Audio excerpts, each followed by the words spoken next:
aha mukoro gwabahaca ikororo kandi gwabaguriwe President Museveni n'omukazi we Janet Museveni gwahikwaho abanyishenjero bakuru b'amadini hamwe n'abebutenetse batari bamwe na bamwe.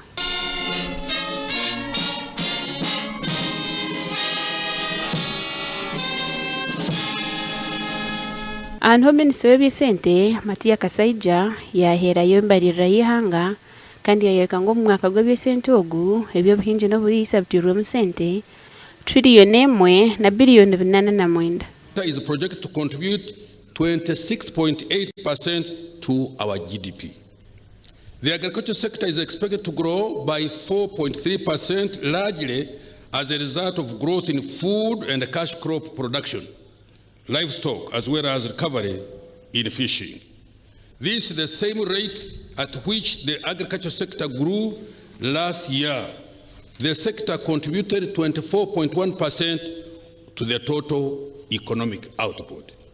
Minisitiri y'Agriculture yereka ngo tuririyooni 4 na biliyoni 14 zirwo mu byobwegese ahiya yereka ngo nibija kongera abashomesa mu mashomero gabo n'abashome bashongwa abashomesa hanjenderwaho insya hitirwe mu mashomero barebuza abashomesa ko barukora hamwe n'ibindi bingi. Training of teachers and instructors on the new abridged curriculum will continue and the lower secondary curriculum will be rolled out. 3. Continuous assessment will be fully rolled out. 4. Inspections across all learning institutions will be strengthened using teacher education and learning assessment system. 5. Operationalization of the Moroto Constituent College of Agriculture, Mountains of the Moon, Busoga University will take effect. Consultation to operationalize Bunyoro University will commence next financial year 23-24. Gwiyayongera yayereka kubatire tuririyooni 4 na biliyoni 3 mu kutungura eby'enjenda ebirimo kutungura omutindo gw'ebyenguuto zona eziri aha rurengo rw'ihanga okunduza oruguuto rw'egaari y'omwika orwa Tororo Guru Railway na Tororo Namanve Railway. Minisitiri yayereka ko tuririyooni 3 na biliyoni 72 zatebwa mu by'amagara kandi muri eki amararo nigija kutebwa aha rurengo rwa Health Center ya Kashatu omwaka gw'ebisente gurukwije. And its effects on households. These actions included 1. Enforcement of COVID-19 SOPs and guidelines and free mass vaccination. A total of 16 million people, equivalent to 72% of the targeted 22 million persons, have received at least 1 dose. 2.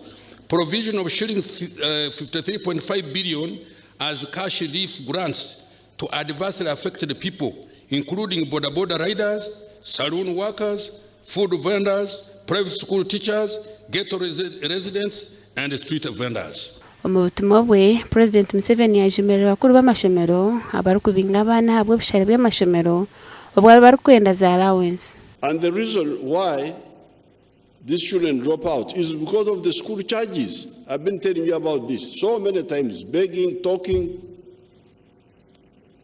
as if I want people to come and work on my farm or do me a favor.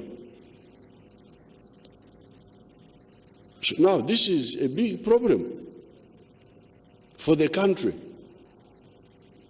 To find that children, and you can see it in the elections, I was talking about it.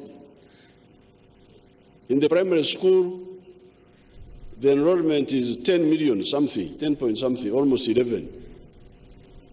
But in the secondary schools, only 2 million. Ona President Museveni yayereka ngo byentunguka beyahigura na mnonga byenguto district nyingi zihanga. Tororo Mbale, government of Uganda alone. Kawempe Kafu, Chiriandongo, government of Uganda alone, and so on. This is now the roads coming out of that decision of 2006, where we said we must have our own money to deal with the development budget. Abanyishenje batabi bamwe na bamwe bahika hakushema Embarira y'ihanga bene bugambe bagamba nitwe. Ngenda kubanza kusima Minister wa Finance, Planning and Economic Development bwo kushomera budget kandi akagisamalizinga kulungi. Harimo ebintu bingi. Sectors zona za kwatwaho. Konkanyo okukira munonga ekiri kumpamano mu budget egi n'ekintu kyo kureba ngo abantu barugo mu bworo.